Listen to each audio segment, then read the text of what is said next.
Sejam muito bem-vindos, está começando mais um Content Podcast. Eu sou o seu host, Pedro Mendonça. Então já nos segue nas redes sociais, dá o botão do like, deixe seu comentário, isso ajuda muito o nosso canal.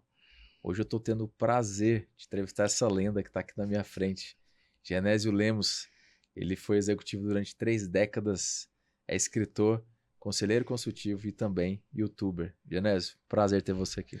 Ô Pedro, eu que lhe agradeço essa oportunidade e eu tenho certeza que eu vou sair daqui aprendendo muito hoje, porque você já tem uma trajetória legal e quem vai perguntar faz a gente pensar, e eu tenho certeza que eu vou aprender bastante hoje com as suas perguntas e com suas indagações. Ah, nós dois e a audiência, né? Nós vamos aprender muito. Genésio, eu sempre gosto de começar pedindo para o convidado contar um pouco, né, da história, para a gente poder conhecer. Conta um pouquinho dessa história para a gente. Olha, outro dia eu assisti uma palestra que pergunta assim: quem é você? As pessoas dizem logo o nome. Eu gostei dessa observação. Diz, quem é você? Eu digo, eu sou um baiano que a Bahia me deu régua e compasso e sou capoeirista. O resto é o resto. Sou pai e avô. Sou irmão e sou um filho que fica com saudade dos pais, porque eles já se foram. Esse é o Genésio que eu traduzo de perfil bem-humorado, de bem com a vida, não deixo que nada atrapalhe o humor, porque a gente vive melhor com humor. E o Genésio é administrador de empresa, aí vem a segunda parte. Administrador de empresa, comecei a jogar capoeira com 8 anos de idade. Isso, juntamente com a educação dos meus pais, definiu essa régua e compasso que aquela música do Gilberto Gil que a Bahia me deu. Então essas duas coisas. E daí, na vida executiva, comecei como todo recém-formado, passando pelas posições que eu acho que hoje a geração não tem mais essa paciência, mas era assim. Mas também tinha as suas nuances e sua especificidade. Que eu também dizia assim, eu também já fui revolucionário um dia. Então, e daí ganhei o mundo através da vida executiva pela expatriação, não é? Então, esse é o Genésio que viveu em Angola, morou no Equador, fui executivo head de comunicação e de pessoas em 16 países. Tive a oportunidade de ser a pessoa que impulsionou o escritório da China da empresa que eu trabalhava, que é a Odebrecht, onde eu fui 32 anos. Depois de 32 anos veio o Covid e disse, olha, chega. Teve reflexão, eu digo, acho que deu. E o bom é o seguinte, com tantos anos de empresa eu não sofri nenhum etarismo, nenhum preconceito da idade. Mesmo porque eu não tenho idade, viu, Pedro? Eu tenho vivência. Pergunta, você tem qual é a sua idade? Eu sei lá. Eu tenho vivência, porra.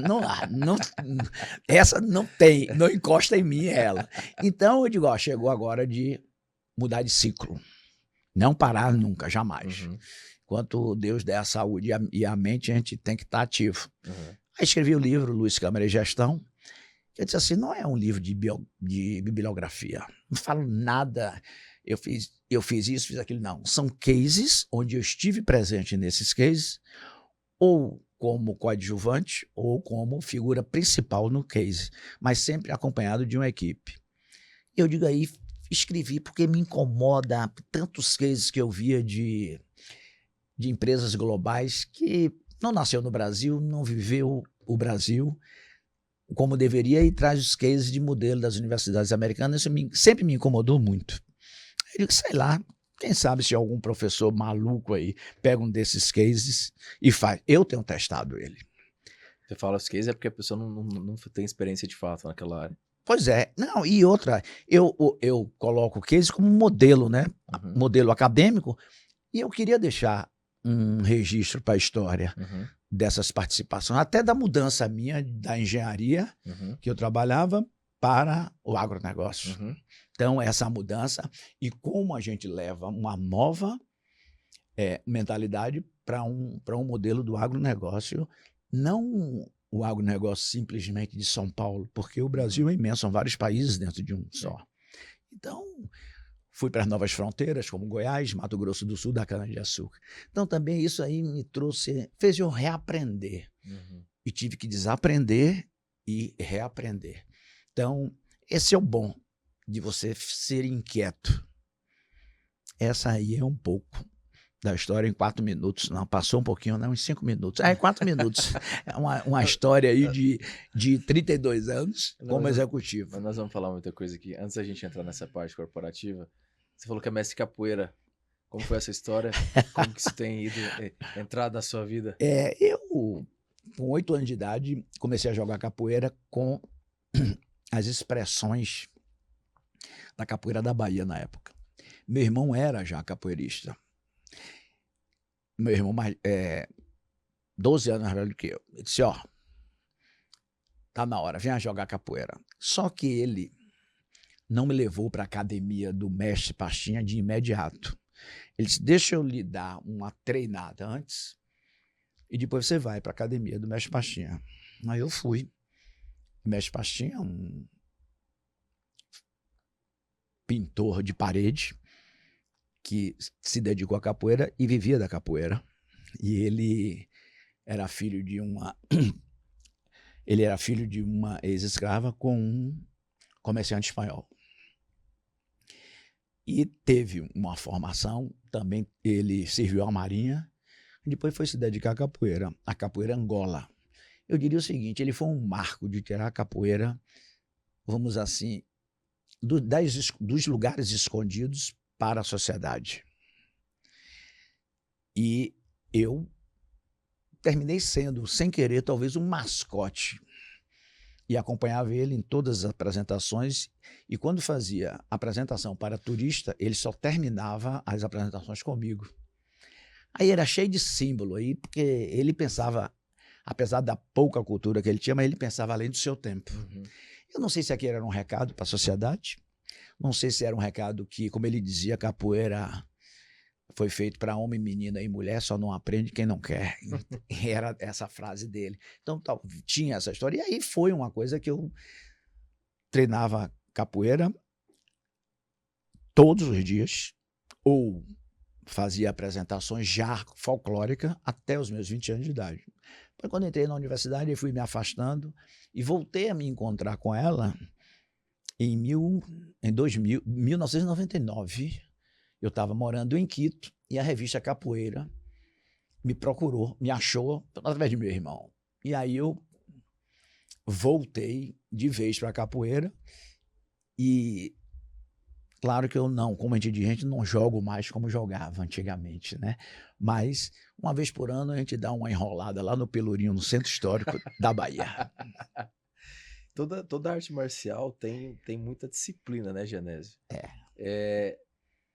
E você, por estar na capoeira há tanto tempo, isso te levou também, essa disciplina te levou para o mundo empresarial? Foi um dos fatores? Ou a disciplina acabou sendo levada para o mundo empresarial? Eu acho que sim, mas porque a capoeira Angola é o seguinte, ela é luta, arte e dança. Então é o seguinte, um misto. É um misto. E a dança era justamente a máscara que ela dava na época, né? Então, o que é que me levou à capoeira? A disciplina eu já tinha dos meus pais. O que me levou foi o entendimento da diversidade na pele. A diversidade lidando com pessoas humildes, pessoas briguentas, que a disciplina do mestre Pastinha convertia essas pessoas. Eu, na verdade, fui por interesse, porque eu sempre fui baixinho e levava desvantagem. Eu digo, não, eu preciso de umas maldades da minha vida. E foi por isso. Essa foi a minha motivação para ir. E mestre Pastinha aprendeu capoeira justamente com um africano que via ele tomar pancada todo dia. Veio cá ensinar ele e aí ensinou a capoeira a ele. Então, é da mesma história, eu fui por isso. Aí fiquei um valentão ousado, mas com autoestima e autoconfiança lá em cima. Eu acho que isso é que me ajudou. Ei, Pedro, e eu digo o seguinte, Na minha vida, eu nunca busquei sucesso. Nunca. Eu procuro êxito no que eu faço.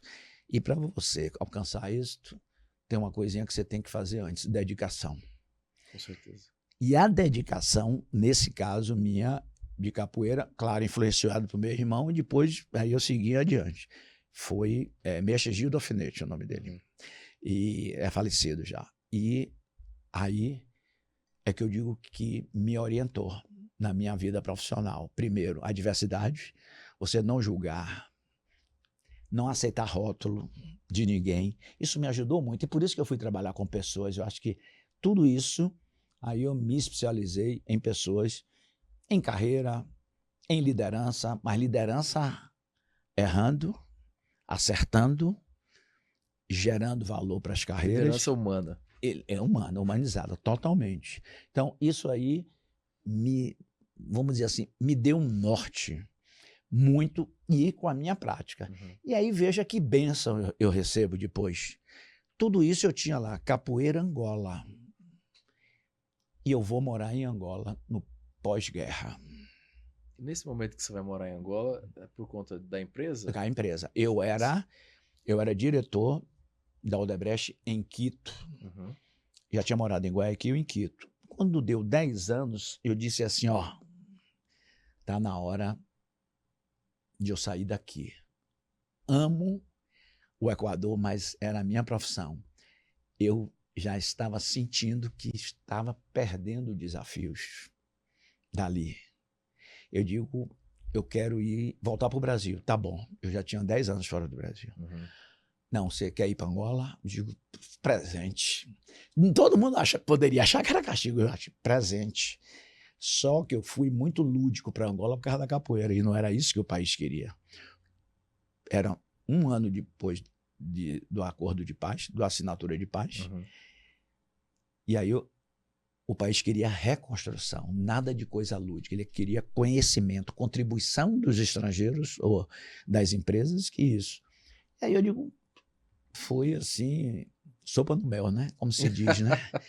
Eu fui um país precisando se reconstruir, formar pessoas, e o que eu me dediquei foi desenvolvimento dos angolanos, já numa normalidade de um país capitalista, não mais socialista como era, e que precisava desenvolver as pessoas porque precisava substituir expatriados brasileiros por lideranças e trabalhadores angolanos. Então eu fui com isso. Como foi esse período lá? Porque tratar com povos diferentes, pessoas diferentes, culturas diferentes é diferente, né? É muito diferente. Então, Pedro, é o seguinte, eu cheguei lúdico, né? Com capoeira Angola, nem capoeira tem lá. Não é?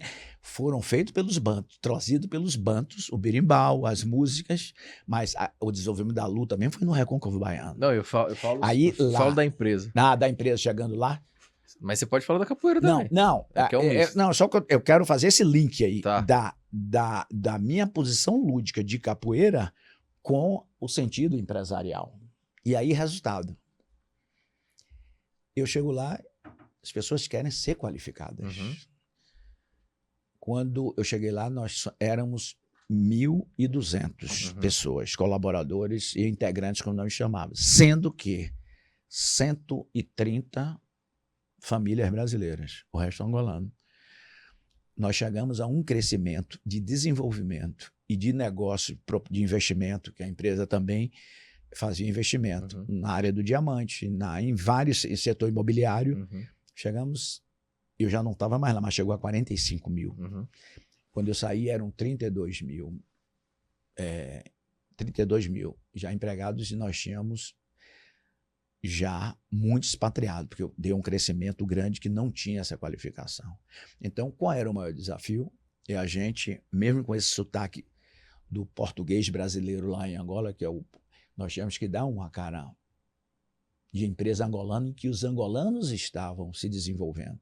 Esse, para mim, foi a minha maior lição de vida que eu tive, ligando o profissional pelaquilo que eu gosto, que é transmitir conhecimento e fazer com que as pessoas aprendam, se desenvolvam e sejam felizes, né? Você ficou em Angola, Quito, onde mais? Eu saí de Quito, fui para Angola, depois de 5 anos eu voltei para o Brasil. Aí já não voltei mais para Salvador, já tinha saído de Salvador desde 94, né? E aí fiquei aqui em São Paulo e fiquei responsável. Aí veio uma promoção e um reconhecimento da minha trajetória pela empresa. Eu fiquei responsável por pessoas pela América Latina, Angola e China. Então, esse aí complementou a salada cultural ou atuação intercultural, Sim. como eu gosto de dizer. Chegou a morar na China também? Não, lá eu só ia trabalhar. Nós tínhamos um escritório de logística lá. E aí você, com toda essa experiência multicultural, como fazer a gestão de pessoas tão diferentes? Pronto, é isso aí, você não pode... Olhe, eu digo que eu sou um consultor, aliás, eu até lhe confesso, eu não sou consultor. Você é consultor, Jornal? Eu digo, não. Eu sou um apoio empresarial. Porque consultor, às vezes, leva enlatado. Eu não levo. Eu, tailor-made, eu sou um alfaiate da gestão. Entendeu? Então, eu gosto de olhar, ver o problema e desenhar aquilo para aquele problema. E aprendi isso, o seguinte, não existe, nós tínhamos uma cultura organizacional, a empresa, uma cultura forte de gestão, você tem que saber como trabalhar essa em cada lugar. Por exemplo, nós não chamamos de chefe nessa época, não tinha chefe, era líder. A gente sempre acostumou, né, com isso. Porque chefe manda, líder convence, certo? Com certeza. Só que a gente chegou em Cuba para trabalhar, não podia falar líder. Líder lá só tinha um, era o comandante. Tinha que ser chefe mesmo. A gente aí tinha que fazer uma adaptação da cultura e para isso, e não chegar à cultura e querer implantar ela de qualquer jeito. Não, a gente fazia isso. E os jovens eram os maiores vetores disso porque eles se identificavam com valores e com conhecimento disso. Então, esse era o lado. E outra coisa, para você, nessa interculturalidade, você tem que usar 3 elementos. O primeiro é o seguinte, curiosidade. Seja curioso pela cultura da qual você vai trabalhar ou você vai ser expatriado. Segundo, depois da curiosidade, humildade. Não queira ser um novo colonizador. E vou lhe dizer, muitas vezes os brasileiros, às vezes qualquer expatriado, quando ele vai, ele se acha que ele é superior aos locais, porque ele está levando conhecimento. Se ele está indo é porque precisa do conhecimento dele. Aí o cidadão quer ser o novo colonizador nos lugares. Eu digo, ó, na América Latina esqueça, os espanhóis já passaram por aqui, não tem mais. Em Portugal, ou em Angola, os portugueses já passaram, não tem novo colonizador aqui. Nós viemos para nos integrarmos ao crescimento do país.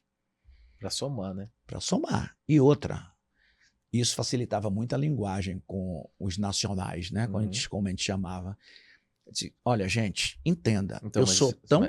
Mas essa sua visão não é padrão, né? Não. Porque geralmente a pessoa chega querendo colocar de cima para baixo. Não, e aí é que eu combatia isso, e até digo, todos que ficaram assim se deram mal. Primeiro não fizeram substitutos, não eram líderes, e a gente trocava mesmo, o cidadão que não se adaptava a esse tipo de coisa.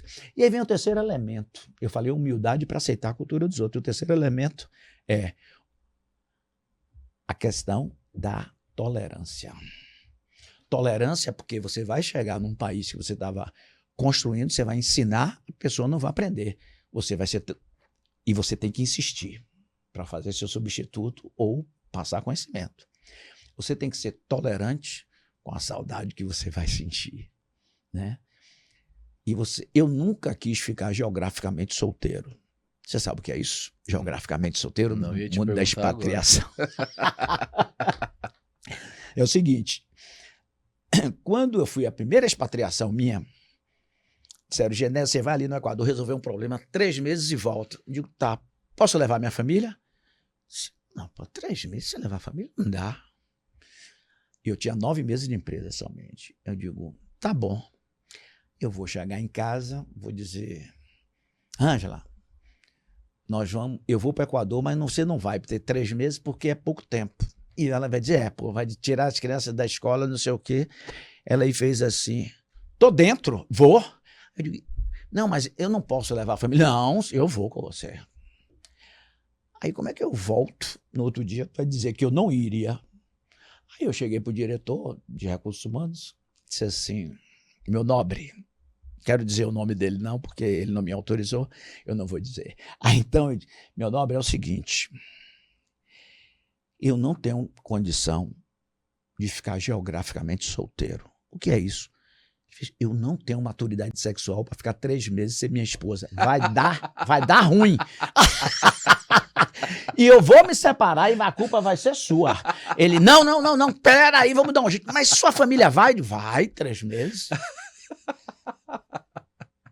E aí os 3 meses, foi 1 ano, eu voltei para o Rio, depois voltei de novo para lá. Foram 10 anos no Equador. Olha só.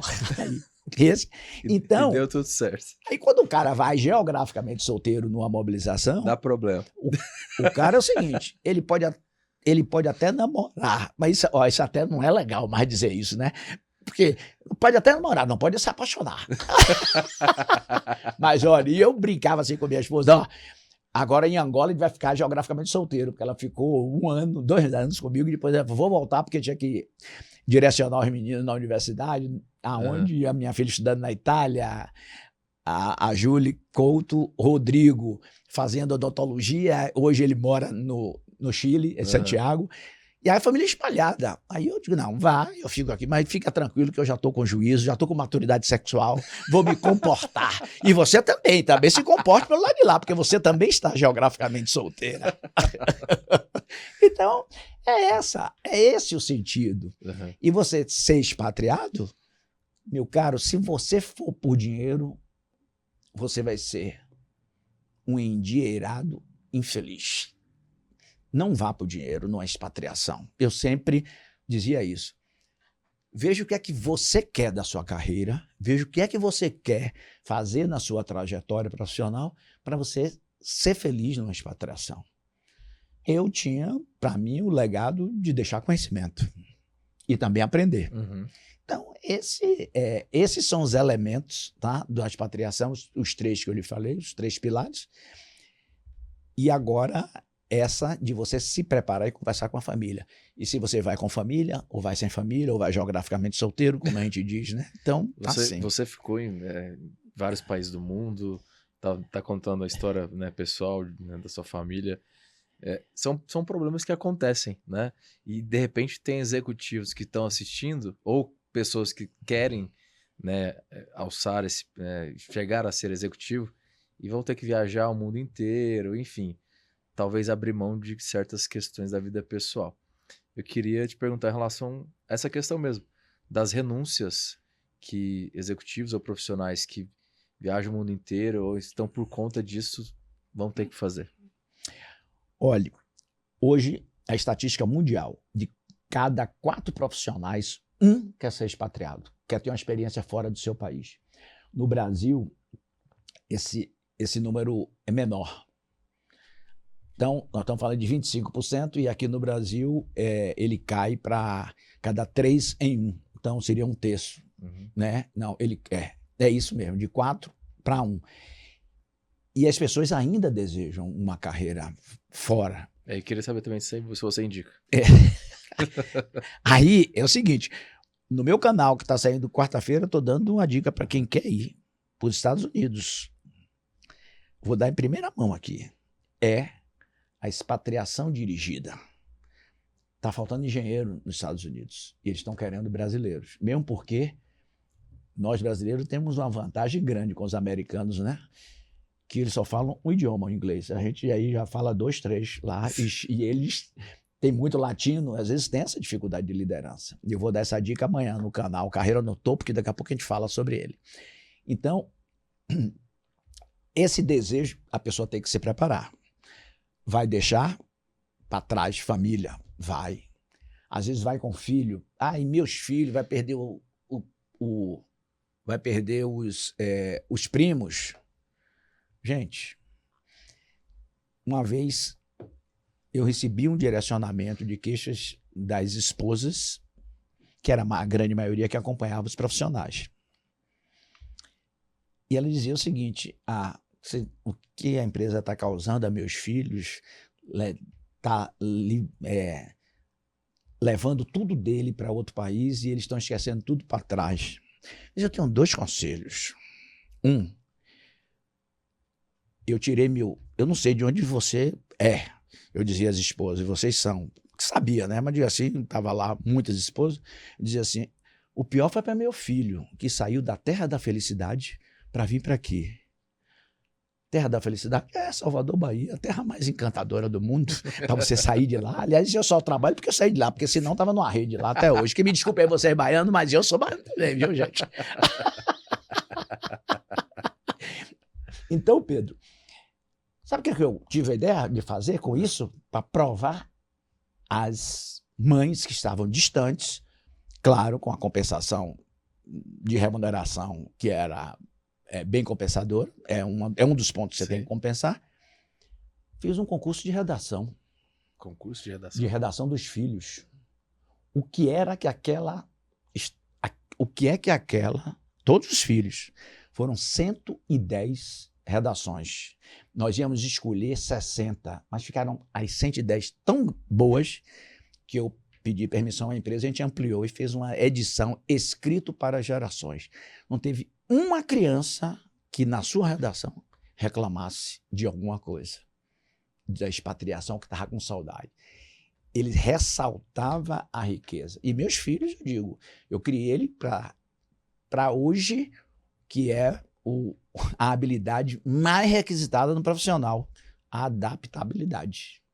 Meus filhos saía de uma cidade para outra chorando, deixando meus amigos aí, na outra chorava de novo. Olha quantos amigos vocês já têm.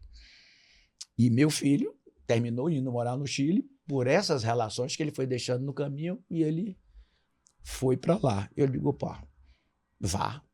Se apaixonou. Na verdade, o que puxou foi o coração, que puxou ele para lá, da esposa dele, que é chilena, e eu tenho um neto chileno, que é uma maravilha, falo os 2 idiomas assim. O avô daqui, brasileiro, quando falo com ele, ele responde com 3 anos, responde em português.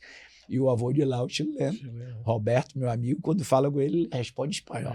Isso é essa adaptabilidade que a gente ganha. Mas quais as maiores dificuldades que esse executivo vai enfrentar? É a cultura, é a língua, é o idioma? Não, o idioma sim, mas quando ele é escolhido, ele é escolhido. Primeiro é o seguinte, é a família.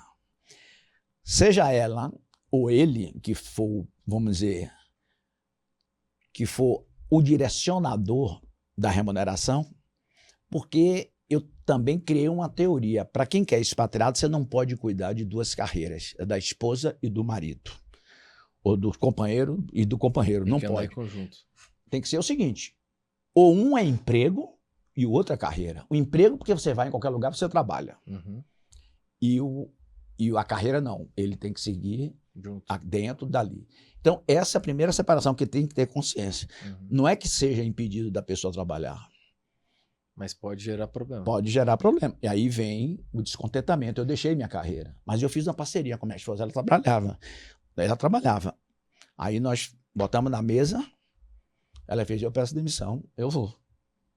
Agora tem o seguinte, você tem que me dar 10% do seu bônus todo ano. Eu ganhava R$1.100 de bônus por ano, eu dava R$100, aí R$110 ela todo ano. Aí disse, olha, eu também é o seguinte, eu não quero ficar pedindo dinheiro a você, me dê meu cartão, tal, e pronto, ele, tá bom, tá certo. Foi um acordo. Aí tem o seguinte, ela também amenizava, às vezes, a minha ausência com os filhos, né? Com os filhos, quer dizer, durante a semana era pauleira mesmo. A gente entra para trabalhar, sai de casa às 7 horas, 9 da noite. É por isso que expatriado tem sucesso muito, porque ele não tem um entorno para lhe puxar. Tá totalmente focado. Vai ali na casa da minha tia, eu vou ali, deu ali um problema com o meu pai, eu vou lá. Não tenho, focado Totalmente ali. Focado. Esse é o lado. Aí foi que eu entendi por que os imigrantes têm sucesso. Têm sucesso, né? Tem êxito, né? Uhum. Tem o êxito. Uhum. Aí, porque ele vem focado com isso. Esse é o exemplo da expatriação. Uhum.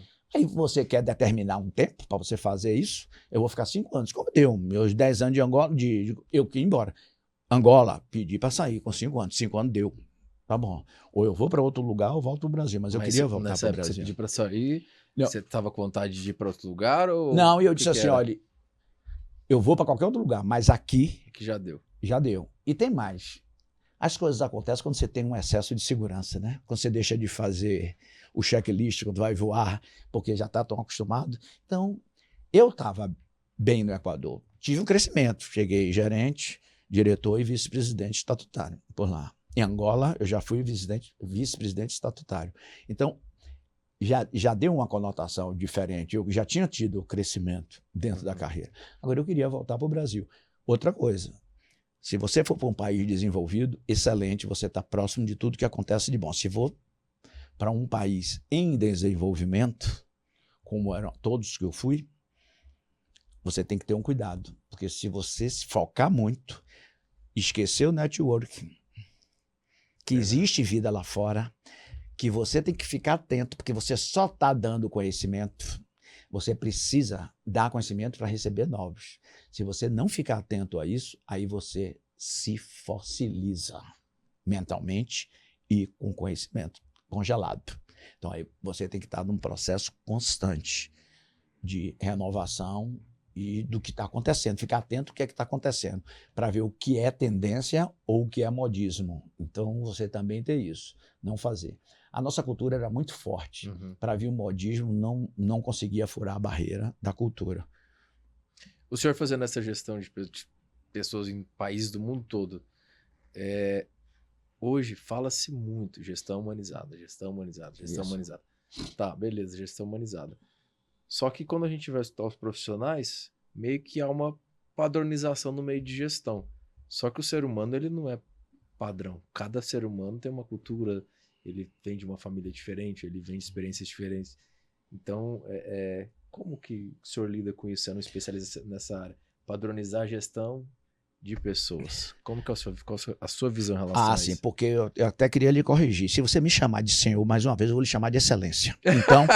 Então por favor. Desculpa, porque meu pai é militar, eu fui criado na linha. Tá bom, mas é Genésio, por favor. Tá? Porque senão eu fico mais velho, eu fico mais sentindo mais velho ainda do que isso. Pode deixar, Genésio. E aí o seguinte, olha, gestão de pessoas e liderança. Esse é o ponto. Ó, aqui, ó. Eu vou fazer uma analogia aqui com a mão. Está saindo de um mesmo tronco, que é o do braço. Mas os dedos, todos eles são diferentes. Cada um tem uma função. Deixa eu baixar esse aqui, porque esse é o obsceno. Então, a gente vou baixar ele aqui. Então, cada um. Então, você tem que tratar cada liderado de forma individualizada. Você tem que conhecer a individualização para depois que você entender e mapear os liderados que você tem, você não pode ter uma mesma sintonia para todos. Você tem que ter várias sintonias, porque cada um é diferente. Eles têm a singularidade deles, mas você tem que olhar a individualização. A singularidade é de quem está sendo observado, mas a individualidade é o líder que observa para fazer diferente. Eu digo o seguinte, tem liderado que quer autonomia. Se te pegar um líder centralizador, vai ter problema. Vai ter problema. Você dá autonomia com responsabilidade planejada. Dá a ele. Você tem o liderado manutenção, que é aquele que toda hora você tem que vir dar um afago nele, porque ele quer aquele afago. Tem uns que não querem elogio, não está preocupado se você elogiar ele. Ele quer reconhecimento, seja no dinheiro, ou seja na progressão dele. E tem o liderado carente, que você tem que estar lá sempre abrindo a porta para ele falar. Porque se ele ficar distante, ele, não sei o que está acontecendo, o chefe, meu líder nunca mais falou comigo. Então você tem que ver essas diferenças, para você, cada um de forma diferente. Aí você consegue chegar ao resultado. E aí, vendo cada pessoa de forma diferente, como que você faz essa gestão?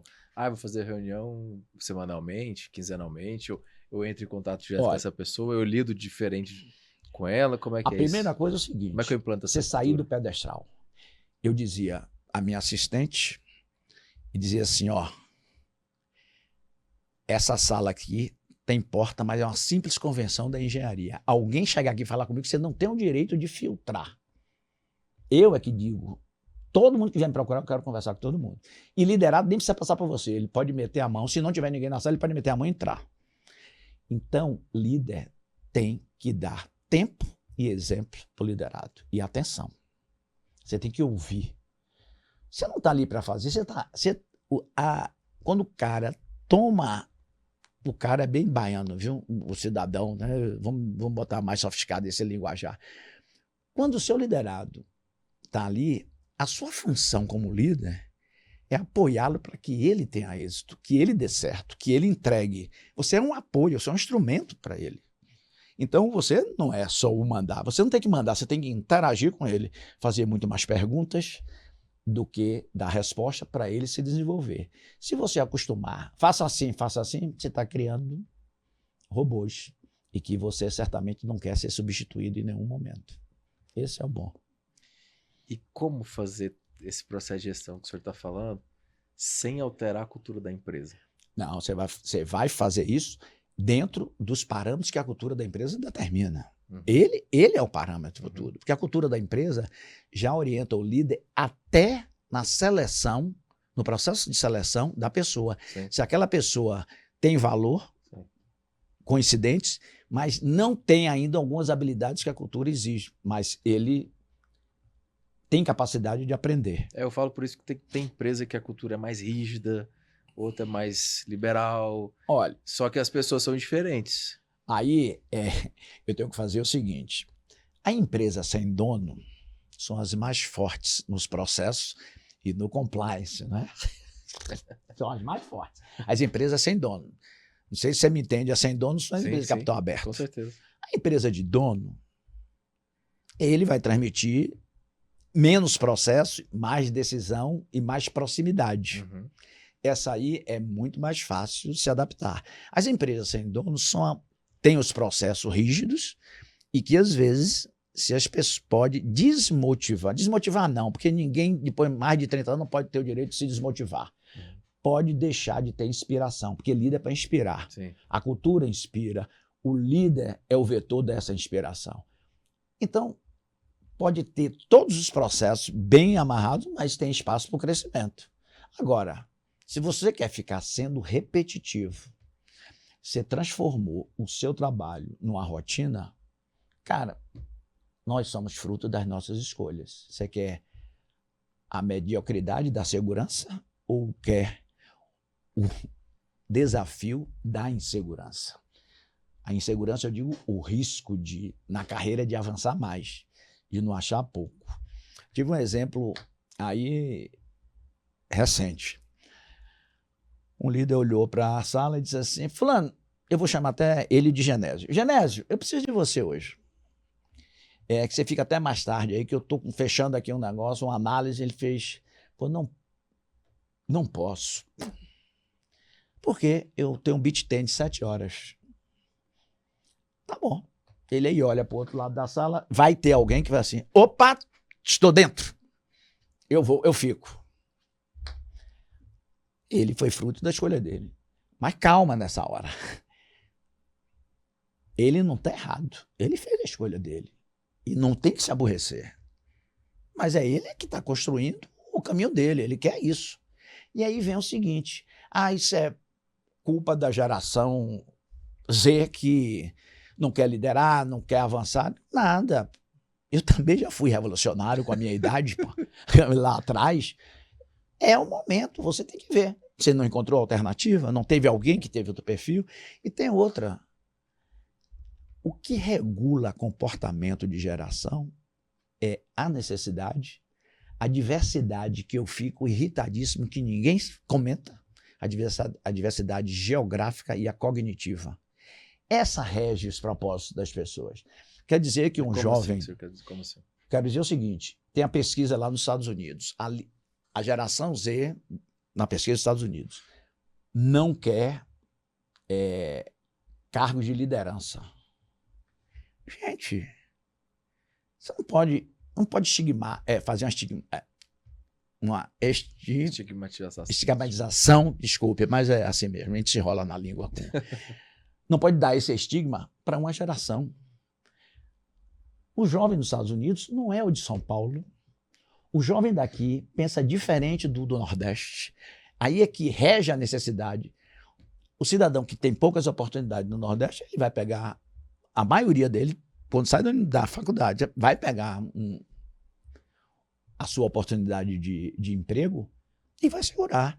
Aqui em São Paulo não, ele tem muitas alternativas, bastante alternativas. Está em outro mercado, eu acho, gente.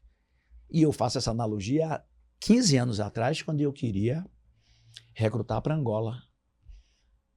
São Paulo, só se fosse amarrado o cidadão para ir para Angola, que morasse em São Paulo.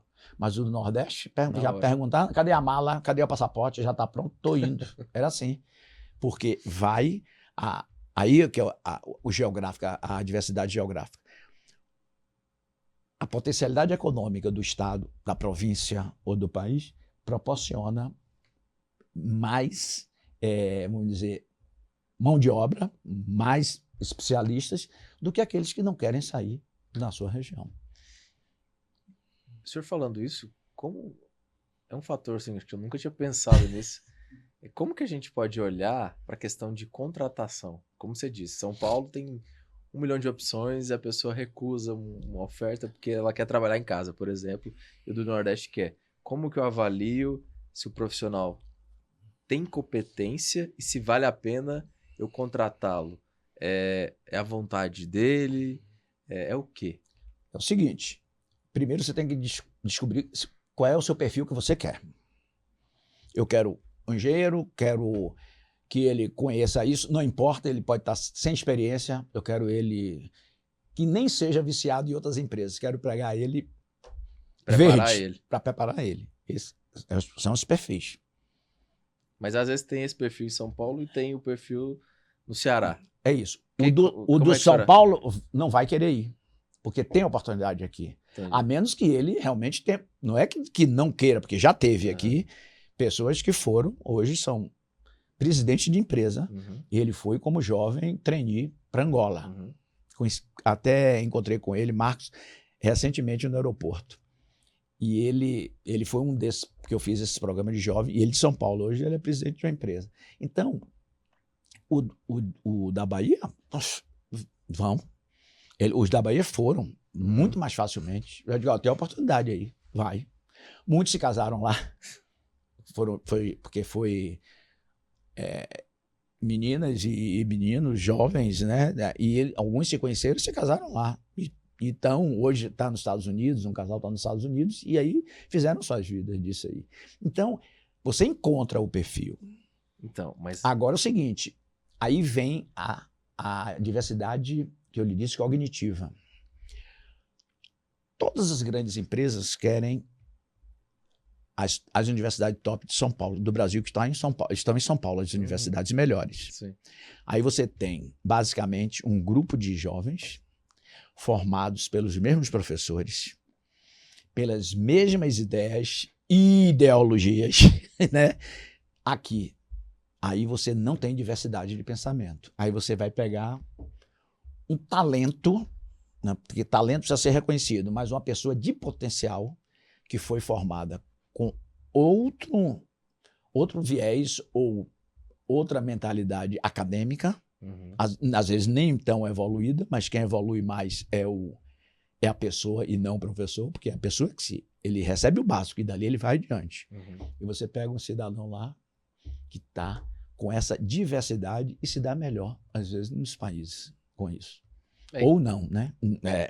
Depende, mas a grande maioria vai e fizeram carreiras maravilhosas. E digo mais, teve um programa da empresa há um ano, foram 92 mil jovens inscritos, até porque o Odebrecht estava assim, realmente, década de 2006, para ser preciso.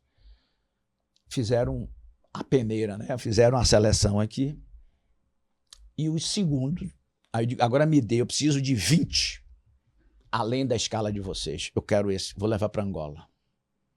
Percentualmente, os que tiveram mais êxito nas carreiras foram os 20. Por quê? Aqueles ficaram no Brasil, no seu ambiente, com o desafio técnico e não com o desafio do isolamento, da adaptação. E os de lá não, eles foram. Que se fosse para discoteca ia ter malária, porque todos os os mosquitos e estavam na boate. Quando começava de noite, aí o mosquito pegava, dava febre amarela. Né? Então, como se divertir, não sair, não tem onde gastar o dinheiro. Não conhece muita gente também. Né? E tem mais, não tinha como gastar o dinheiro. Uhum. Não tinha os grandes shops tal que você vai ver. Não. Eles guardavam, sabe para quê? Quando chegava a sua folga sexual, aí eu digo porque o jovem é o seguinte, amarrar um jovem 3 meses, 4 meses em Angola, eu dizia assim, ele não era férias, ele tirava uma semana, de domingo a domingo. Ele voltava a trabalhar na segunda, ele saía no sábado e voltava no outro domingo. Aí às vezes eu ligava para uns que trabalhavam comigo, fulano, Genésio, eu tô de férias. Tá de férias? Não, você tá de folga sexual. Eu não abati dos seus dias de férias, é para você fazer o que você quiser. Entendeu, Pedro? Esse é o gestor. Tá vendo a diferença? Claro, ele vira seu amigo. Vira. Aí você vai, olha, você vai dando essa regulagem. E eles não, às vezes, eles não voltava para sua terra, para Salvador, para nada. Ele ia para Itália, ia para Ibiza, ia para o Caribe. Por quê? Bom, eles tinham uma semana, estavam com dinheiro, não gastava em nada. Porque a empresa comia durante a semana no refeitório. E no final de semana, que fazia farra entre eles nas repúblicas, né, nas casas que tinham jovens, os que estavam geograficamente solteiros, vamos dizer assim, literalmente. Porque muitos deles eram solteiros. Então, olha só o desafio que essas pessoas encontraram, né, nisso aí. Agora, o que foi o legado dele? Teve um que disse assim, Genésio, eu preciso sair de Angola. Ele já tinha 5 anos. Eu digo, é porque, rapaz, minha avó me olha, acha que eu não quero casar. Porque todos os meus filhos com namorado, como é que eu vou? Eu estou em Angola, eu vou levar a namorada, quem? Eu vou ficar namorando à distância com alguém? Me bota num país. Aí eu consegui, eu estava em Angola, ainda consegui com um colega, um par meu, tem um jovem aqui, ó, o cara tá prontinho, eu levou ele para Venezuela. Casou. Eu acho que, não vou dizer não. Ó, eu vou mandar para você sabe quem é, tá bem? Aí casou, bem, hoje mora nos Estados Unidos. Foi presidente da Brecht até nos Estados Unidos. Com a venezuelana. Com a venezuelana, é isso aí. Ele casou com a venezuelana. Eu ainda queria martelar mais uma vez nessa questão da contratação. Principalmente nessa questão geográfica. Por quê? Você tem o currículo, né? Você faz seleção dos currículos. Tá, mas a gente tem que olhar as outras questões, as soft skills. O cara pode ter a mesma habilidade aqui em São Paulo e ele tem a mesma habilidade no Rio de Janeiro ou no Ceará.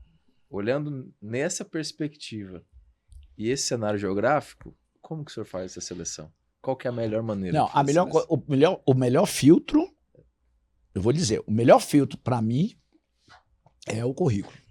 Tá? É o primeiro filtro. Sim. Aí olha o idioma. Tá lá, não tem idioma, já fica no segundo.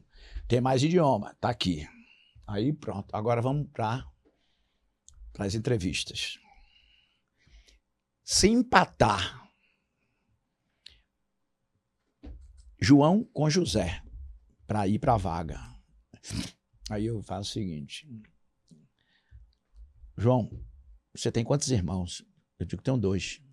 E você é o mais velho, o mais novo ou do meio? Ele disse, eu sou o do meio. Zé, você tem quantos irmãos? Ele fez, eu tenho, eu e minha irmã só. Tá bom. Eu já tenho uma queda pelo do meio.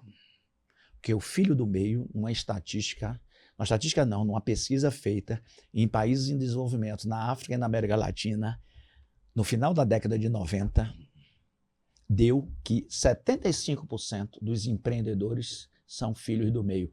Aqueles que se destacaram, que ficaram ricos sem herança, sem nada, do nada. Sério? Por quê? Porque ele já é imprensado em casa. Ele para sobreviver em casa, ele não teve o carinho do primeiro filho e nem a belezura do último que fica. E ele fica espremido ali. Ele tem, para se chamar a atenção, ele tem que botar para quebrar. Então, meu irmão que deve estar assistindo. Eu sou o filho mais velho, meu irmão, se estiver assistindo aí também. Ele é do meio, não fica pé da vida, não. Ó, só estatística, claro que você vai ficar mais rico, cara. Você vai ficar mais rico. Não é? Tá vendo? Aí você, deixa eu dizer. Por isso que você tá ganhando esse tanto de dinheiro aí. Ó, lembre-se de mim, viu? Me leve aí, viu? Pra eu fazer uma palestra pra você agora. O nome dele é João. Ô, João, ó, tá bom, prazer, viu? Filho do meio. Eu fui um caçula de 7. Todo mundo, meus irmãos, dizia, esse menino não vai dar pra nada. Meu pai, você faz tudo pra ele. Eu era o caçula porque, primeiro, 7 irmãos. Pegaram ainda, eu cheguei, a estrada já estava feita, a escada já estava pronta, meu pai estava em outro patamar financeiro, em outras condições. E eu tive o privilégio de ter tudo o que eles não tiveram, porque eles estavam construindo dentro do meu pai. Aí dizia, você não vai dar para nada esse menino. Eu ficava pau da vida. Não, eu vou mostrar que eu vou dar para alguma coisa. E quando o senhor seleciona assim, sempre dá certo. Não, claro. Quando acontece isso, né? Se a gente faz a seleção, escute. Aí, deixa eu ir para a segunda etapa. Uhum. Quem escolhe a peneira final é o futuro líder dele. Porque é o seguinte, ó, eu tenho isso aqui, ó. Quem é que você escolhe? Dou 3, 4, sei lá, depender da... Aí ele diz, não, me identifiquei com aquele ali. Porque aí vem a empatia de um e de outro. Vem as soft skills que o líder sabe o que é que ele vai querer para aquele desafio. E aí o seguinte... Quem erra mais, o recrutador ou o recrutado? Certamente é o recrutador que erra mais. Mas como é ele, o erro dele fica abafado. O recrutado não. Se errar na entrevista, ele é eliminado. Às vezes por um vacilo, tá nervoso por uma situação. E por isso eu digo, eu fico muito chateado quando eu vejo, pega uma pessoa, um candidato, e tem 3, 4 pessoas entrevistando ele. Pô, isso é uma maldade. Por quê? Se a pessoa... 4 pessoas entrevistando uma pessoa só. Muita pressão, né? É muita pressão, pô. Dele e tem mais. Eu confio mais no seguinte. Entrevista individualmente, depois você senta e discute o que você achou do candidato. É muito melhor. Agora você pegar 2, 3 pessoas, eu não faço nem com 2. Nunca aceitei, não. Vou fazer a minha entrevista. Primeiro, que eu não levo para uma entrevista, eu levo como se fosse um bate-papo. Deixo à vontade. Hoje a rede social diminuiu isso, né? Uhum. Já tem um filtro ali, né? E a rede social já faz o seguinte, ele já lhe conhece e você conhece ele, já conhece. Sim. E tem um caso interessante. Eu fui entrevistar um jovem, talentoso, universidade de primeira, bom. Aí entrou na minha sala, fui buscar ele, receber com um sorrisão e tal, mas nem precisava, que ele estava bem confiante. Aí ele fez, poxa... Acompanho você no LinkedIn, gostei muito sobre seu artigo de expatriação. Eu digo, tá bom. Aí, já que você me conhece, tal, tá assim. Começamos a bate-papo, a entrevista. Aí quando terminou a entrevista, eu digo, e aí? O que é que você mais gostou do meu artigo? O que é que ele mais chamou a atenção? Ele aí vermelho, pálido, amarelo, virou. Não, para dizer a verdade, na saída do elevador, eu botei seu nome no LinkedIn, vi. Não li, não. Só quis puxar seu saco. Puxou seu saco. Mas olhe bem, eu digo assim, ó, ele teve a integridade arrependida. Ele não foi íntegro no momento que disse isso, mas depois ele se rendeu e disse a verdade. Eu errei. Eu deixei ele entrar, porque ele era talentoso mesmo. 3 meses depois ele saiu. Porque eu fiquei na esperança seguinte, isso aí quem vai consertar isso é o líder dele. E o líder escolheu ele também. Mas eu digo, isso aí não é é imaturidade. Vai adiante. O senhor falou do erro da contratação. Na sua opinião, quais são os maiores erros na hora de contratar alguém? O de contratar é o seguinte, você conhece a pessoa quando você come 1 quilo de sal com ela, né? Não adianta. Você vai pelo técnico, às vezes você contrata pelo currículo e demite pelo comportamento. E que às vezes você não detecta isso.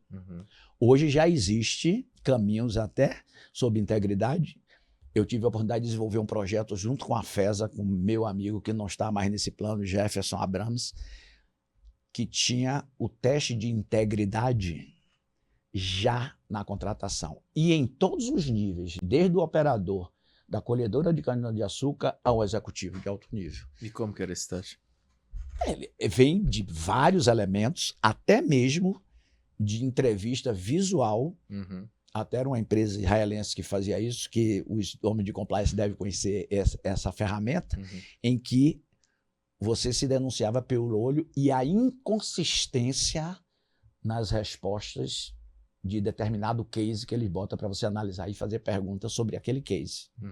E aí você, às vezes, se contradiz no meio e tem dessas coisas. Aí é autenticidade. E vamos dizer, daquelas posições mais, vamos dizer assim, menos tão especializadas, mas de menos cultura, por exemplo, como o operador, um motorista. Aí vem a questão da integridade. Se você vê uma pessoa bêbada dirigindo o seu colega e tal, embriagada no volante, o que é que você faz? Você vai lá, se mete? Eu não, o problema dele. Aí você vê que aquela característica não é para aquela cultura da empresa, não presta de integridade. Entendeu? Entendi. Tem algum case assim, de alguma contratação que talvez o senhor esperava que ia dar certo e deu muito errado, ou ao contrário? Você pode contar? Já, sim, muitas mesmo. Deu errado o seguinte... 23, eu gosto da estatística. E o que foi errado? Porque o senhor falou aí que não, fez todo o processo e deu certo. Não, a gente fazia um investimento grande na pessoa, no jovem principalmente. Quando você vai contratar uma pessoa madura, pode ser para uma posição específica que você já sabe que a pessoa vai fazer aquela entrega. Mas quando você quer um jovem que você quer construir e pavimentar a carreira dele dentro da empresa, aí você joga a aposta pesada nele, né? No investimento, em tudo isso. Sim. E todos esses programas de jovens que nós fazíamos de trainee, nós perdíamos na América Latina 23%, de 23% a 25%. Por quê? As pessoas eram dirigidas pelas empresas familiares para aprender e depois sair. Não era para reter o Não talento. era para reter. Outro, no agro.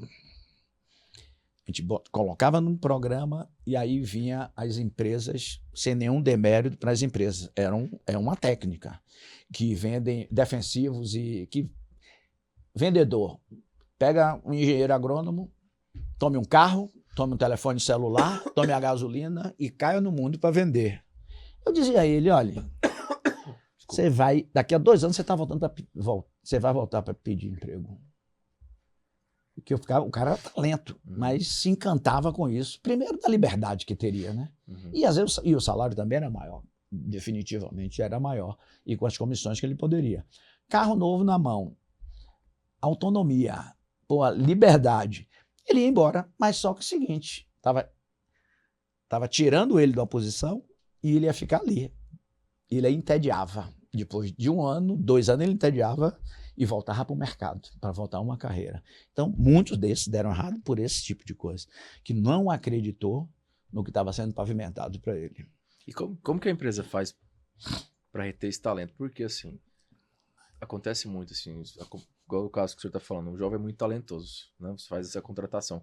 Mas ele é um empreendedor. E muitos hoje querem empreender dentro da própria organização. Pronto. Como que a companhia pode dar liberdade para que ele empreenda na empresa? Primeiro o seguinte, eu abomino a palavra retenção.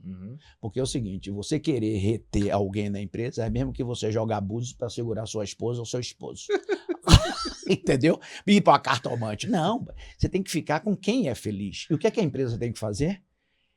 Oportunidade de crescimento, como você disse aí. Ele pode ser empreendedor de si mesmo, tendo o crescimento.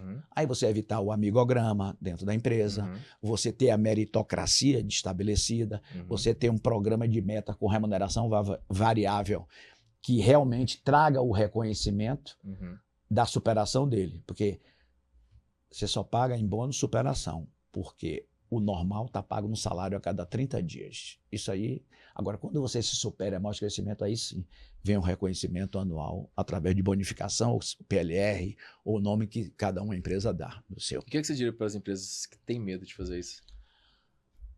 Porque ela pensa assim, vou contratar ele, quero reter ele. mas eu não quero que ele saia. Mas se ele empreende dentro da empresa, vai ser bom para ele e bom para a empresa. A empresa que não pensa isso, faz o seguinte, fique pensando em retenção. E aproveite, vai lá na Bahia, contrate alguma mãe de santo para segurar ele. Porque não vai segurar. Não vai segurar de forma nenhuma. A retenção é espaço de crescimento e a identificação de valores do profissional com a empresa e vice-versa.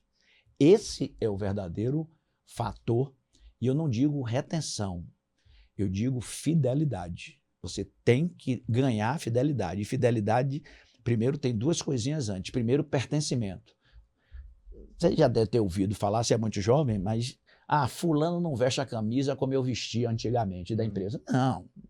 Mesmo porque não. O jovem de hoje tem uma barriguinha tanquinho, ó, eu já estou aqui de barriga, a camisa não vai dar mesmo nele. Essa é a diferença.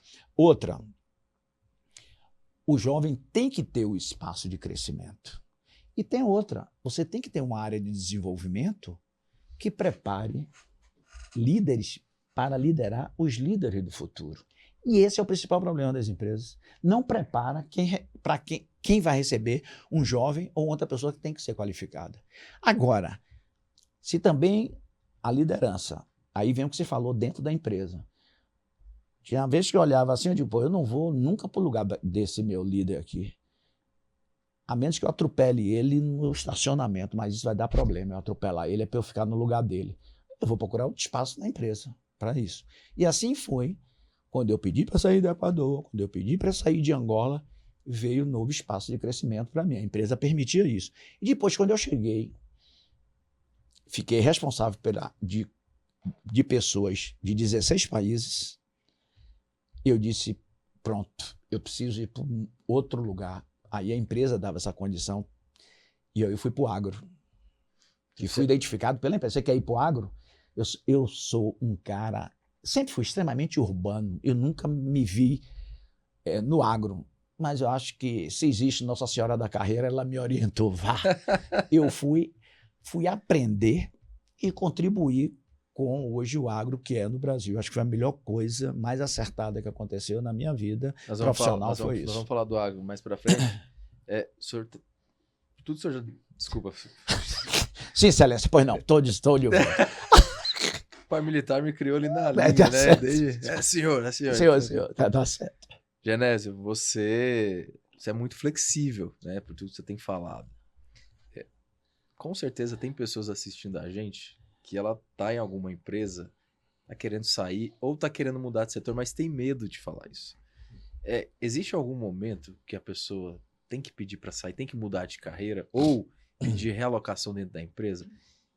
Como que é isso? Olha, quando você não estiver mais aprendendo onde você está na hora de você mudar. Saia. Porque você tem que estar sempre aprendendo. Mas para aprender, você tem que estar buscando. Então você vai fazer o seguinte. Se você tiver uma... Segura. Mas e se ela tiver com remuneração financeira boa? Continua. É melhor ainda. Aí você vai fazer a escolha. Só a escolha. Você quer ser infeliz e endinheirado? Ou quer ser feliz e com dinheiro, e sem dinheiro, ou menos? E tem outra coisa. Se você não mudar, você pode chegar, você vai ser mudado e vai ser pior. Porque quando ele não se desperta para que tem que sair, alguém vai identificar que ele é que tem que sair. Uhum. E aí é o seguinte, hoje você tem que pensar em sucessão para você tem que estar sempre, se você for de uma média liderança, capacite sua equipe para você ter um substituto. Porque na hora que aparecer a oportunidade, você não vai ser preso porque vão pensar que você é insubstituível. Não. O bom é sentir falta de você, mas insubstituível esqueça, que não existe. Então, você vai estar com uma pessoa, não, eu tenho a oportunidade, fulano está aqui. Sempre na minha estrutura, às vezes eu não tinha substituto, porque minha equipe, nós éramos descentralizados. Mas eu sempre tinha visualizado alguém que poderia me substituir. Uhum. Eu digo, tá à altura, até melhor do que eu. Então, tinha esse tipo. As empresas têm que olhar para isso, né? Tem que olhar para isso. E aí é o seguinte, agora, toda empresa que tem essas oportunidades? Não. Porque às vezes é uma empresa que está ali, tem um cara bem posicionado. Você vai esperar o cara morrer para você sair? Não. Aí você tem que procurar onde tenha para a sua carreira e para a sua satisfação. Certo, legal. Ó, a dica tá aí, pessoal. Genésio, você falou de vestir a camisa e tal, e até antes eu falei um pouco com o Marcos sobre isso, questão de comunicação. Por quê? Vou pegar aí 10, 15 anos atrás, não existia rede social. Então, a pessoa trabalhava de 8 às 18 numa empresa, sai da empresa, ela faz o que quiser da vida. A partir do momento que tem rede social, isso não existe mais. Ela é 24 horas funcionária da empresa tal. Então, ela de fato veste a camisa. Até onde que as atitudes dela vão impactar a empresa? E até onde que ela veste a camisa? 24 horas? É de 8 às 18? Como que funciona essa dinâmica? O que ela tem que postar? Como que ela se comunicar? Tudo isso. Olha, você postar hoje é um desafio. Por exemplo, se você é empregado, você vai ficar no LinkedIn se expondo e você tendo uma posição, você vai ser olhado na empresa assim, pô, esse cara está querendo aparecer mais do que a empresa. Então, se é no LinkedIn, na rede social, seja embaixador da sua empresa. Pegue eventos específicos e que compliance permita de você comentar. Tá? Você participou de um seminário dentro da empresa, ou num treinamento específico. Pô, tive a participação hoje no tal. Esse é um lado de você se expõe, mas você está trazendo a logomarca com você. Uhum. Você não está querendo se apartar dela. Uhum. Esse é um ponto. E eu sou ativo no LinkedIn, sempre fui. Uhum. E quando eu trabalhava na Ativos, eu sempre postava vinculando alguma coisa a um programa que eu estava desenvolvendo e desenvolvido. Uma coisa transparente. Uhum. Fazia isso. Hoje, se você está numa posição sem liderança, você pode desligar seu celular o que você quiser. Agora, quando você estiver numa posição de liderança, é uma questão de respeito até com um liderado seu que pode precisar do seu apoio, porque o líder termina sendo médico. Quando ele diz assim, eu não posso amanhã, eu estou com a diarreia, você tem que avaliar se a diarreia dele é legal. Não, fique tranquilo. Você passa a ser conselheiro, você passa a ser confidente, você passa a ser terapeuta. Depende do nível de confiança que você tem com o liderado. Então, vai mudando de padrão. Você vai subindo a escala e você vai tendo uma responsabilidade com pessoas. Uhum. E você, numa relação líder e liderado, é por dois lados. Uhum. Se você é meu liderado, eu sou seu líder, você primeiro tem que usar a disciplina. A disciplina da entrega, a disciplina do crachá. Depois você ganha o respeito. E na sequência você entrega, ele lhe olha como um bom profissional, respeita você, você respeita seu líder, porque também respeitou sua individualidade, aí depois vem a confiança. Certeza. Então é essa escala, nessa relação. E hoje, a relação de emprego mudou totalmente. Mudou, ela é crescente. Eu diria que, para quem quer se dedicar, é muito mais fácil do que meu tempo. Porque hoje a rede social trouxe uma superficialidade de conhecimento nas pessoas. E você que está nos assistindo aqui, se você se dedicar, se aprofundar nos números, nos indicadores, porque é o seguinte, indicadores, o nome está dizendo, indica as dores. E para indicar as dores tem que ter uma ação. Então, o cidadão apresenta numerologia, mas se aprofunde. O que é que vem na consequência? Então, eu acredito hoje que é muito mais fácil se destacar pela superficialidade que a rede social está trazendo da geração X para geração Y para cá. E para a gente fechar esse papo e avançar para o agro e outros assuntos, hoje nós temos um modelo híbrido, né? Home office e tudo mais. Você trabalhou em diversos países, diversas culturas. Qual que é a sua visão sobre o trabalho remoto? Você acha que a empresa perde um pouco da cultura, não perde?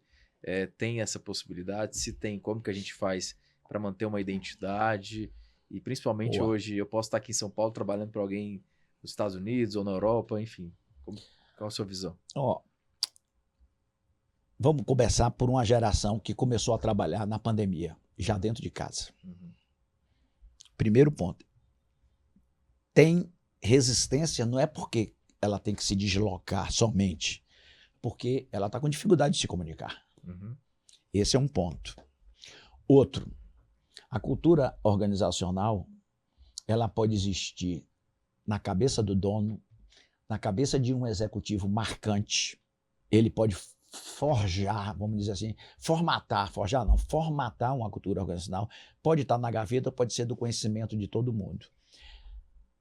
A cultura organizacional, no modelo 100% remoto, ela vai perder o sentido. E também as pessoas estão se esquecendo de um velho ditado: quem não é visto não é lembrado. Com certeza. Então, a pessoa que não é vista no escritório, a pessoa, eu até fiz um post sobre um vídeo sobre isso, que desliga numa reunião, que fecha sua câmera, dá o mute, fica mutado. Para mim, é igualzinho ao cidadão que chegou na fábrica, bateu ponto e foi dormir no almoxarifado. É a comparação que eu faço entre o mundo analógico e o digital. Então, é uma falta de respeito. Liderado meu, quando eu estava eu ainda fiquei 2 anos no híbrido. No híbrido não, 100% digital, ou 100% remoto na pandemia, e depois no híbrido, quando foi voltando. Abre a câmera, não tem. Comigo tem que estar com câmera aberta. Tem que estar ali vendo. Então, esse é o liderar à distância. Tem que puxar. E as empresas, principalmente as de tecnologia, estão sofrendo muito com isso. Primeiro, o seguinte, a cultura. Segundo, um empregador banca às 8 horas dele, com todos os encargos sociais, e ele faz bico para um monte de empresas fora do país. Isso é questão de integridade. Se você fizer fora do seu horário, tudo bem, mas você vai fazer fora do seu horário e vai gastar o horário quem está lhe pagando normal, porque você tem que descansar, vai dormir, vai chegar cansado. Mas na prática isso não acontece. Não né? acontece, exato. Ele vai fazer de acordo com a demanda dele. Com a demanda dele. Então, esse é um problema. E os empresários, principalmente os de empresa com dono, estão demitindo e botando assim presencial. Aqueles que não querem estão demitindo. A IBM, em fevereiro, o presidente da IBM global disse assim: gestores que não quiserem voltar para o escritório peçam demissão ou então compram um apartamento compram uma casa perto do escritório. E a história se repetiu com a IBM. A IBM, em 2010, mandou 75% das suas pessoas para casa ficar no home office. 25% era o presencial. Em 2016, queda de receita, perda da hegemonia que tinha a IBM, e um dos pontos que foi identificado foi o home office. Aí inverteu. 25% ficaram em home office, 75% voltaram para o escritório. E agora, ele agora disse isso para os gestores, saiu foi altamente publicado isso aí. Então você vê, as lideranças estão sentindo. Vai ter problema de sucessão, você não vai ter quem suceder, está todo mundo no remoto, fica mais difícil você identificar o seu sucessor. Você não tem estreitamento de laços, né? Não tem. Coisas que poderia resolver ali em 3 minutos. Exatamente. Você tem que marcar uma videocall, aquela coisa, às vezes a pessoa... Pedro, hoje, se eu quero falar com você, eu digo assim, virou protocolo. Você pode falar? Se você liga, a pessoa acha ruim, não atende o telefone. Não, pois é. Às vezes, a depender da minha relação com ele, eu ligo direto. Se ele não puder, ele desliga. Pronto. Ele sabe que eu liguei. Ou não atende, o que for. E porque lá tem uns mecanismos de se ver. Mas virou, mudou. Outra coisa. Aí eu dou o exemplo do agro. Olha que injustiça. O cidadão que está na lavoura ali, não só na lavoura, mas em toda a manufatura, até em fábrica. Ele fica ali, às 8 horas dele, ali ó, no batente, no sol, ou no chão de fábrica. Se é um supervisor, vai para o escritório que quer falar com um corporativo, tem que saber se o cara pode atender ou não pode. Isso é muito burocrático e acaba com a produtividade. A produtividade, exatamente. A gente falou na sexta-feira no telefone, lembra? Isso. Eu estava dirigindo, eu estava indo para a igreja à noite. Foi, você me disse. E aí a gente estava marcando o horário, foi, né? Isso. E aí eu dirigindo, a gente falando, na mesma hora eu já liguei para outra pessoa dirigindo. Desmarquei o horário, troquei pra gente poder ter esse podcast aqui. Quando eu estacionei o carro, tava tudo certo. Pois é. Aí você falou, gostei de você. Então eu falei, tem que ser agora, resolve agora. Empreendedor é isso, resolve na hora. Agora eu vou ficar com cheio de protocolo? Não te atendo. Tem muita gente que eu conheço, Genésio, amigos meus. Ah, não, eu atendo segunda a sexta, de 8 às 18. Passou disso, eu não atendo. Não, comigo é assim. Então, na segunda-feira... Cara, se você... Por isso que os americanos são o que são. Você quer trabalhar no domingo, é domingo.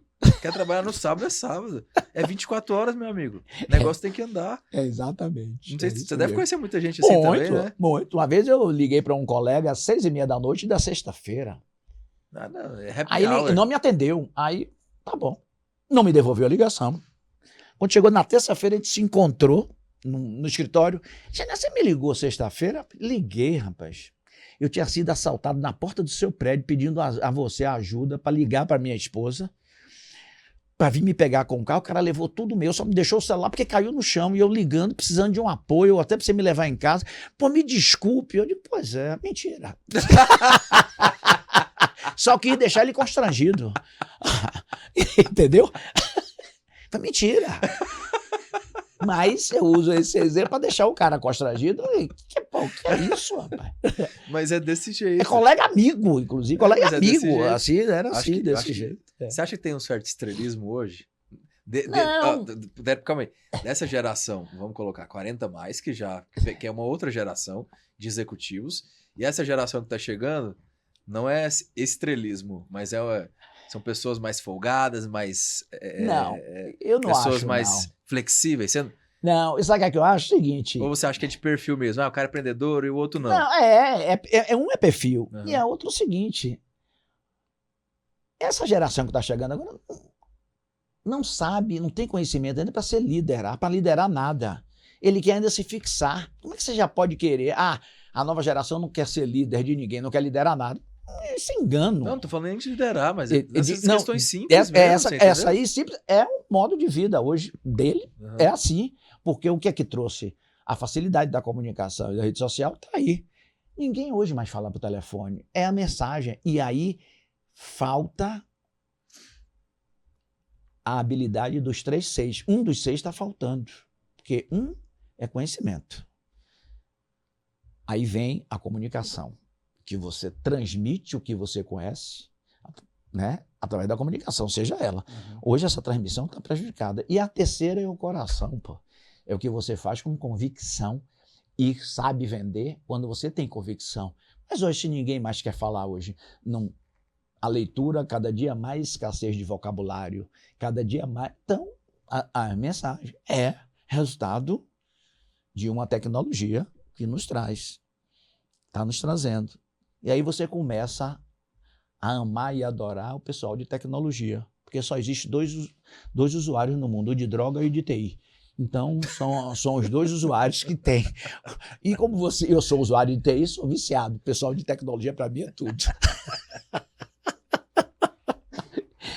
E eles estão com esse sentimento hoje, por isso que não quer mais trabalhar mais. Tem o seguinte, tecnologia hoje está acessível a mesmo que não foi formado. E está crescendo. Genésio, a gente tem um problema sério. Essa geração que está vindo, por alguma razão, não quer trabalhar. Quer vida fácil, quer auxílio do governo, quer ficar em casa, enfim, não quer trabalhar. O que você pensa disso? Olha, nós temos 2 elementos fundamentais que influenciam nisso aí. Uhum. Primeiro, a rede social. Outro, dentro da própria rede social, os falsos profetas, que acham que, vamos dizer assim, incute na cabeça das pessoas de que eles podem ficar ricos em pouco tempo com milagres, né? Esse é um ponto. Para as categorias, as classes, vamos dizer assim, menos abastadas ou com menos condição de família, há os auxílios do governo. Esses são os 2 fatores principais que levam a isso. Mas não há mal e nem bem que perdure para sempre. Isso vai acabar de alguma maneira, porque vão aparecer outras necessidades. Vem também, claro, com isso aumenta a desigualdade social. Disso aí. É um problema? É. Tem que ser política de governo? Acho que não. Porque não vai resolver. O que vai resolver, sabe o quê? É o empenho das empresas em buscarem aquele pouquinho que quer. E daqui a pouco vai ser do mesmo jeito que foi com relação aos países de primeiro mundo que não queriam trabalhar no terceiro mundo, ou nos países em desenvolvimento. O que é que nós brasileiros ganhamos espaço na América Latina com empresas de construção, por exemplo? Porque as empresas grandes americanas e as europeias não queriam ir mais para esse desbravar. Foi buscar mão de obra em outro lugar. Do mesmo jeito vai acontecer no Brasil. Nós vamos começar a buscar mão de obra em outros países ou outras culturas menos, vamos dizer, paternalista, que as pessoas queiram se desenvolver. Esse é um caminho. O outro caminho é as empresas também se destacarem para promover e despertar esse interesse. Eu tenho uma fórmula para isso, principalmente para a área de tecnologia. Agora, nós estamos sofrendo um problema aí, extrapolando a sua pergunta, com esse mesmo foco no agro. As pessoas não querem uma relação de emprego em algumas regiões do Nordeste para seguir tendo benefício e fazer o trabalho sem o registro oficial da relação de trabalho. E as empresas sérias e que têm realmente o cuidado com tudo isso, não vão contratar. Porque não vai ser caixa 2, não vai ser dinheiro para deixar descoberto a pessoa de um acidente. Então as empresas sérias que querem um desenvolvimento do agro realmente responsável e com, vamos dizer, a responsabilidade social e a sustentabilidade, não estão aceitando isso. Vai terminar fazendo o quê? Trazendo de outras regiões para isso. Então, esse é um problema, além da questão que veio para acabar a desigualdade social, esses auxílios do governo está prejudicando e fazendo uma massa de preguiçosos sair, infelizmente. Infelizmente, é essa a realidade. Infelizmente. Nosso tempo está curto, Genésio. Eu vou pular já direto para o seu livro, tá? Senão a gente ficaria aqui 4 horas. Você ficou vários anos fora do Brasil, escreveu o livro Luz, Câmara e Gestão. Câmara e Gestão. Fala um pouquinho desse livro. Esse livro é o seguinte, foi vamos dizer assim, foi a minha chave para eu não ficar de luto da vida executiva e nem viúvo da empresa que eu saí por 32 anos. Eu tive esse clique assim, eu vou dizer à sociedade, vou dizer ao mercado que eu deixei de ser executivo. E aí o livro foi essa porta, porque eu queria seguir a carreira de conselheiro, como hoje eu sou conselheiro, que foi o livro que me anunciou isso. Eu digo, olha, eu tenho trajetória, eu tenho fatos marcantes que me deu essa condição de gestão. Porque apesar de ser pessoas, eu sempre tive no meu chapéu a parte de logística nos países, supply chain, tive comunicação e isso me abriu. E eu sempre tive a sorte de ter comunicação e pessoas, são 2 fatores importantes para a formação dos executivos e dos novos integrantes dentro de uma organização. A comunicação interna e a comunicação externa. A comunicação externa me fazia eu abrir para o mercado, criar meu networking e conhecer outros modelos que eu poderia trazer para a empresa. Aí o livro foi isso. O livro eu tive a experiência de um sequestro no Equador. Não eu sequestrando ninguém, viu, gente? Mas o pessoal da equipe sendo sequestrado. O que aconteceu? Dissidentes das Farc e das LN criaram um grupo, desceram a fronteira da Colômbia e sequestraram, entraram numa estrada que nós estávamos fazendo, a empresa estava fazendo, botou 60 pessoas em cima de uma caçamba e foi pelo crachá. Estava atrás de brasileiro, mas não tinha um brasileiro. Mas ainda bem que os sequestradores estavam. Mas eles não queriam que a obra fosse construída? Não, era bandidagem mesmo, para sequestro, para tomar dinheiro. Resgate. Para tomar dinheiro. Aí foi, fechando pelo crachá, pegou de engenheiro. Aí tinha um encarregado colombiano, que era especialista em explosivo, e disse, seu cabrão, quem é do espanhol, busca aí, que eu não quero falar o palavrão aqui. Pô, aqui não tem brasileiro não, você tá levando só equatoriano. Ele fez, você que é bocudo, venha pra cá, vai também. E aí eu cuidei das famílias e a equipe negociou. Isso está no livro Luz, Câmara e Gestão.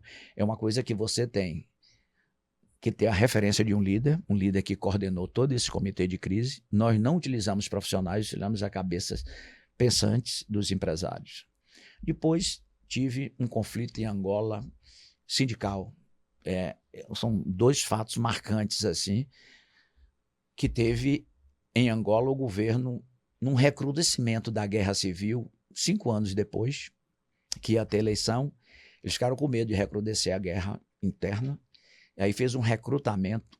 As empresas tinham que promover o meio de pegar os seus trabalhadores com menos de 24 anos e entregar no exército. Criar as condições para que ele fosse se alistar. Criar as condições, eu podia amarrar todo mundo, botar um caminhão e levar lá, aqui está aqui. Muito vago. Aí diz o seguinte, as empresas têm que suspender o contrato deles e eles se instalarem. Quando eles voltarem, eles retomam o contrato. Olha que loucura. E aí, como que resolve isso? Eu, em 6 horas, tive que arranjar $3 milhões para pagar a quitação de todo mundo. Primeiro é a suspensão de contrato. Eles começaram a quebrar o acampamento. E eu alguns colegas brasileiros, e a minha liderança também ficou presente.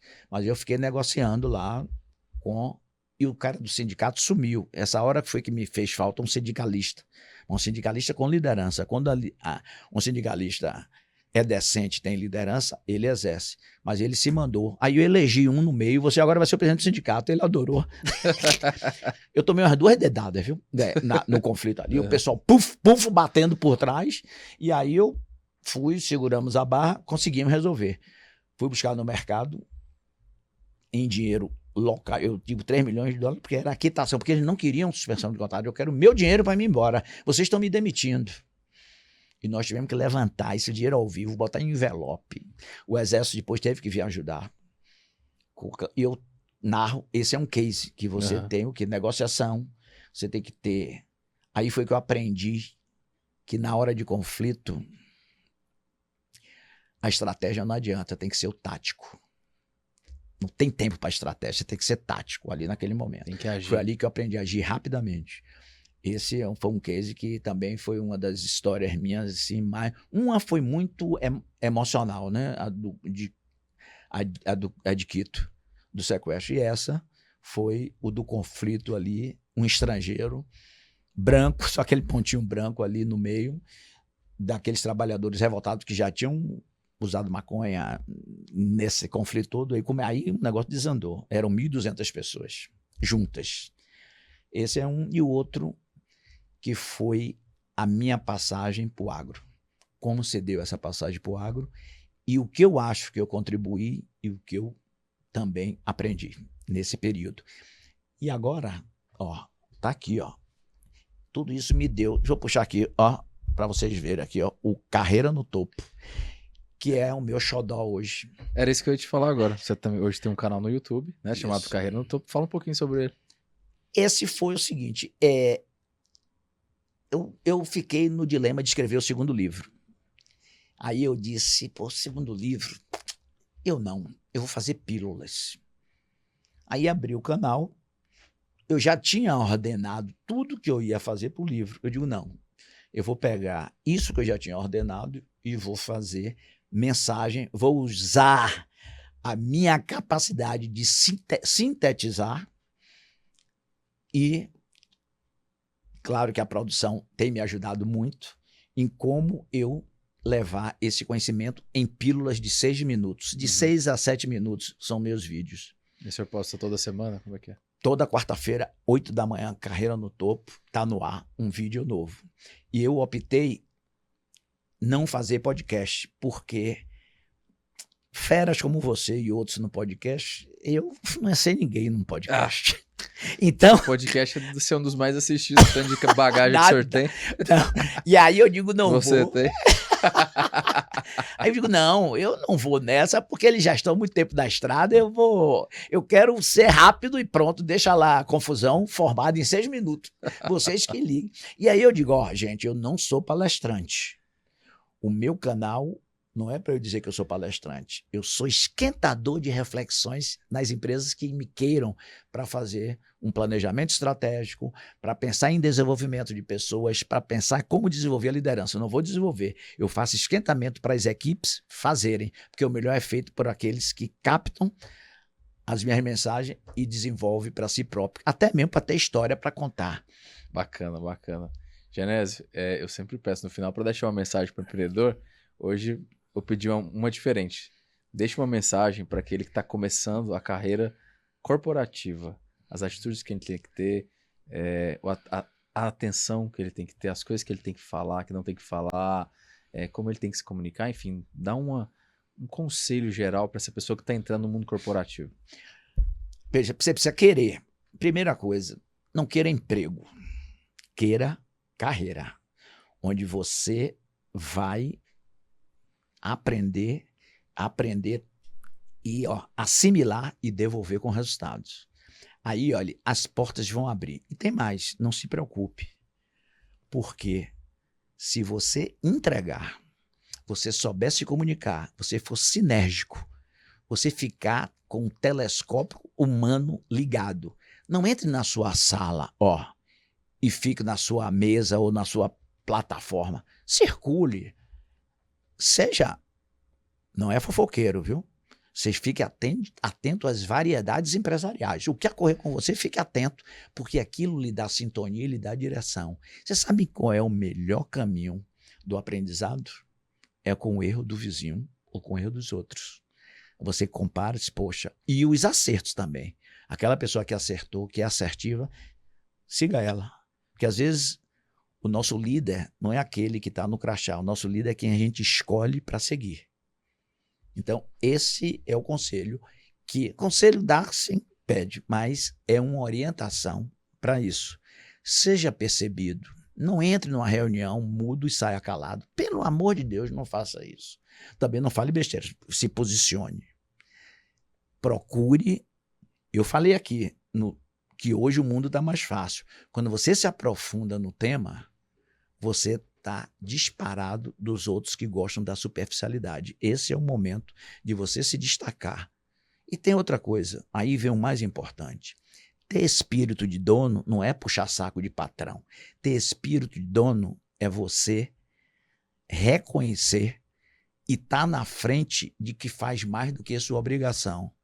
O apagar a luz na hora de sair, isso é espírito de dono, você está zelando. Saiu, apagou a luz.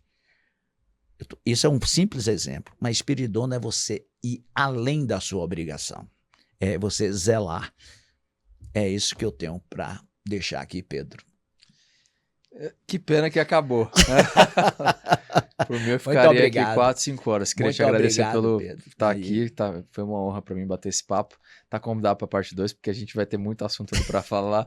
Tem muito assunto da pauta que eu não falei, porque realmente não deu tempo. Obrigado demais. Obrigado também. Sempre à disposição. Estava esquecendo. Deixa suas redes sociais, o pessoal poder te seguir. Ah, sim, perfeito. Olha, Carreira no Topo, YouTube, toda quarta-feira. Genésio no LinkedIn.